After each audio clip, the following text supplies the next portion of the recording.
Misalnya, saya yakin ketika Donald Trump mengusulkan itu melalui utusannya, pasti dia menjaga itu. Kalau misalnya ada kecurangan untuk menguasai itu, maka ada sanksi. Pasti tokoh-tokoh dunia akan bicara bahwa Anda curang. Ternyata Anda ingin merelokasi warga Palestina, ternyata niatnya untuk mencaplok itu. Nah, jika tidak ada pilihan, maka selamatkan nyawanya dulu, selamatkan jiwanya dulu, sambil menata, sambil melakukan lobby-lobby tingkat tinggi yang sekiranya menuju betul-betul perdamaian dunia. Oke, ini berarti momentum besar untuk Indonesia menunjukkan bagaimana kemudian sikapnya selama ini. Betul demikian? Pak Kiai, monggo. Itu salah itu. Karena kita bisa melihat kondisi di sana, orang mencintai negerinya kok disuruh keluar. Apalagi sudah gencatan senjata. Kan harusnya bisa dilibatkan dalam perbaikan di sana, bukan dijauhkan apalagi ke Indonesia. Ada yang lebih dekat, kalau bicara lebih dekat. Saya ingin mengurai dari bahwa dalam pemerintahan itu kembali kepada kemaslahatan. Bukan hanya sekedar kita menunjukkan kebaikan kita di mata dunia. Maslahatnya apa? Pasti damai. Sekarang sudah ada gencatan senjata. Nah kalau sudah damai kan berarti nggak ada bom. Tapi yang sering melanggar itu dalam perjanjian adalah Israel. Kemudian orang semua menjadi rahasia umum dan umumnya rahasia bahwa senjata dari Amerika.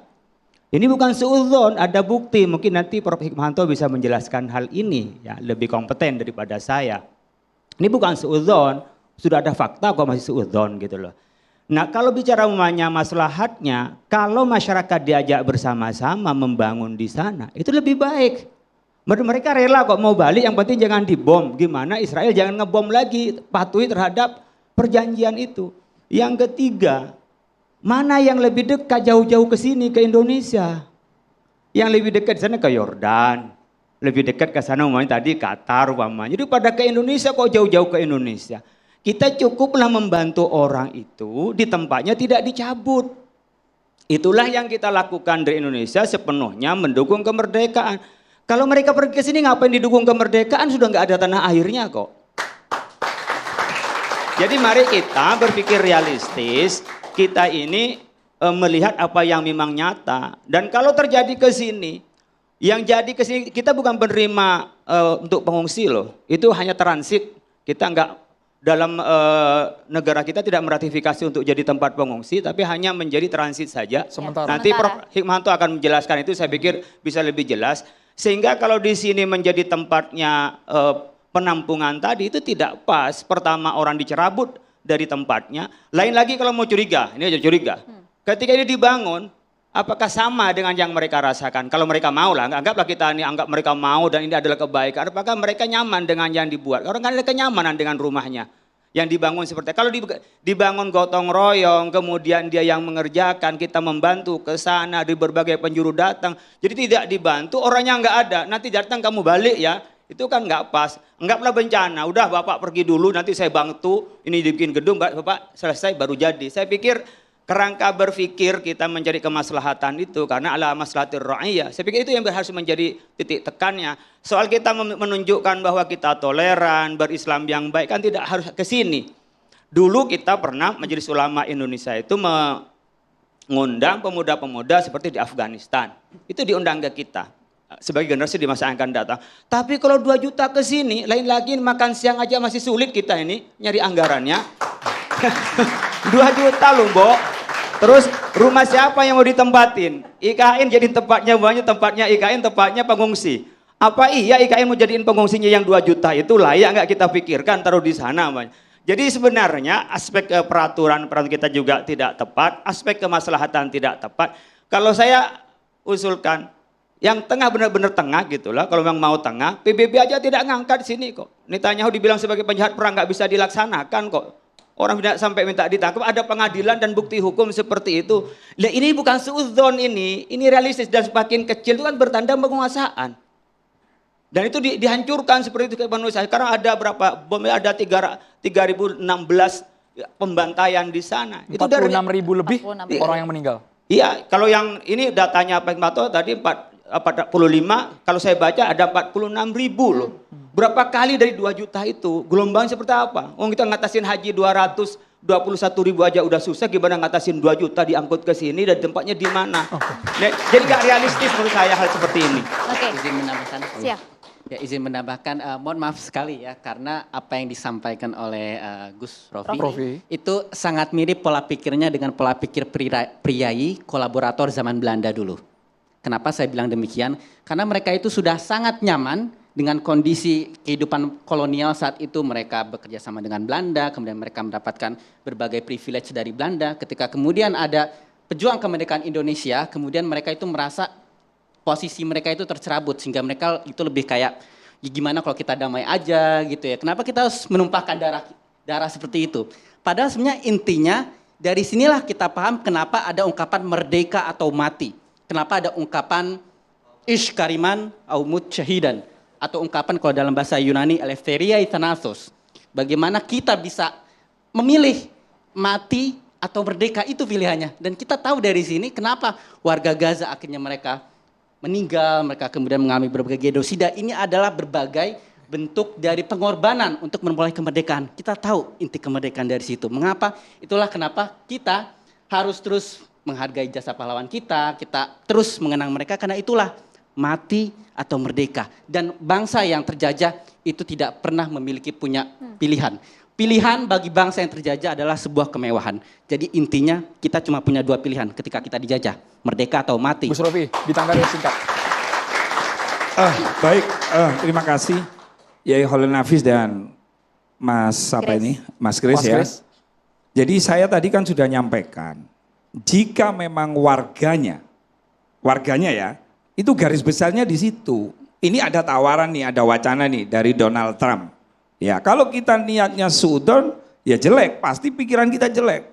Nah kalau warga, tadi saya bilang, ketika ada 2 pilihan, nyawa, keselamatan, jiwa, atau tanah, maka yang terbaik adalah menyelamatkan nyawa. Nabi Muhammad juga begitu dulu.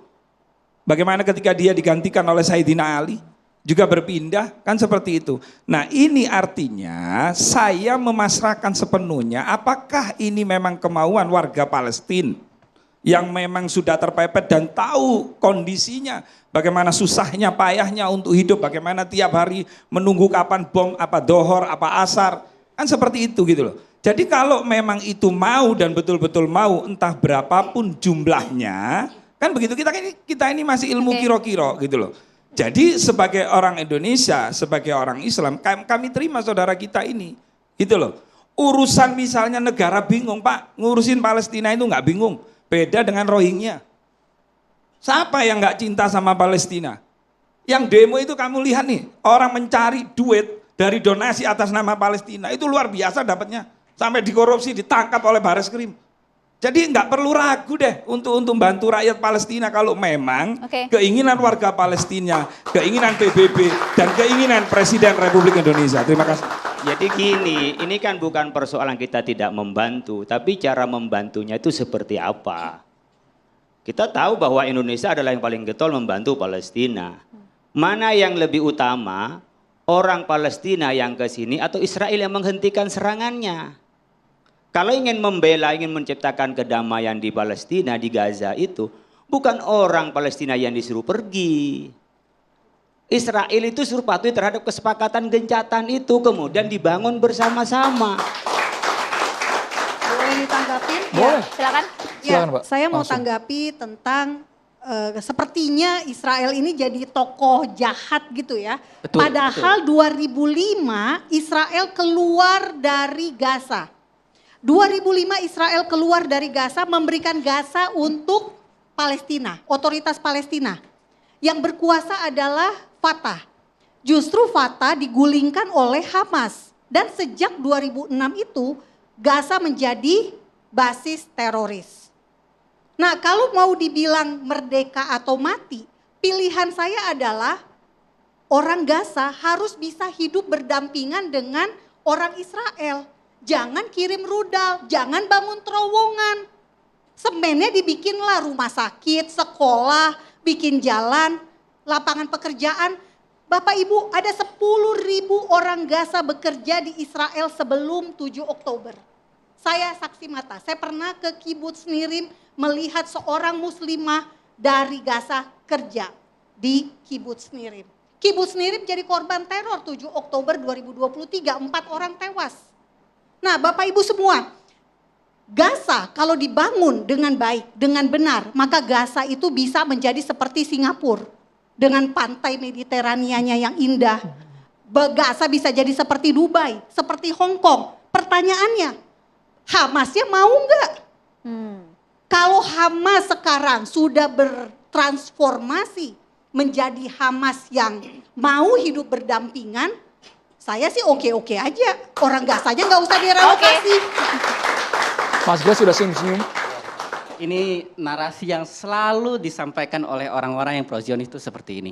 Persis, dan inilah kenapa saya menulis buku Julid Fisabilillah. Disinilah kita bisa menentang dari berbagai narasi-narasi Zionis. Dan saya mau menyampaikan, memang betul bahwasanya Israel telah dalam tanda kutip, dia itu menyerahkan Gaza kepada warga Palestina. Kenapa? Karena karena pemerintah Israel dia takut dengan demografi warga Gaza. Karena saat ini waktu di tahun 2005 itu ada 1,4 juta warga populasi Gaza. Dan ini adalah jumlah yang sangat besar. Jika masih terintegrasi dengan Israel, ini akan memberikan berbagai tantangan demografi buat Israel itu sendiri. Karena harus diurus 1,4 juta orang ini gitu kan. Kemudian apalagi misal kalau terjadi sesuatu yang gesekan antar orang Arab dan orang Yahudi. Nah itulah sebabnya ini adalah sebuah ancaman Gaza ini. Oleh sebab itulah kemudian Israel mundur dari Gaza. Dan mundurnya itu yang mundur di darat aja. Sedangkan berbagai hal yang seperti dari udara gitu kan, kemudian dari laut itu masih dikuasai oleh Israel. Dan Israel saat mereka mundur, dia itu memberikan berbagai rintangan gitu ya untuk agar warga Gaza itu kesulitan untuk bisa keluar masuk. Dan mereka memasang tembok tinggi gitu ya yang membatasi antara Gaza dan Israel. Dan berbagai kesulitan warga Gaza ini, mereka sulit untuk memperoleh berbagai kebutuhan mereka gitu ya, berbagai hal itu harus persetujuan Israel dulu gitu ya untuk bisa masuk ke Gaza. Dan apa artinya gitu kalau Israel dia mundur dari Gaza tapi kemudian laut tetap dibatasi. Kalau misal mau naikin misal pesawat gitu nggak bisa di Gazanya gitu kan. Terus juga kenapa nggak bisa gitu berbagai benda yang itu dibatasi oleh Israel yang bisa keluar masuk itu. Namanya dua negara yang berbeda, pasti ada aturan masuk ke perbatasan. Oke, betul, Karena dua negara kan. itulah orang Gaza untuk masuk ke wilayah Israel harus izin. Nggak bisa nyelonong begitu saja, Mas. Oke, kalau dua negara kalau Mas alasannya tadi kenapa nggak bilang diakui? alasan demografi itu nonsens. Kenapa? Israel saat ini populasinya 10 juta. 2 juta orang Arab Israel. Jadi kalau mau dibilang Israel ketakutan dengan populasi Arab, enggak. Buktinya apa? Orang Arab di Israel itu ada. Dan mereka bisa jadi anggota Knesset, mereka bisa jadi dokter, jadi insinyur, mereka bisa jadi apapun yang mereka mau. Oke. Kalau begitu kemudian apa ya maksud tujuan utama dari Israel? Mungkin nanti Prof Hikmahanto bisa mencerahkan kami, tapi usai jeda sesaat lagi di Catatan Demokrasi.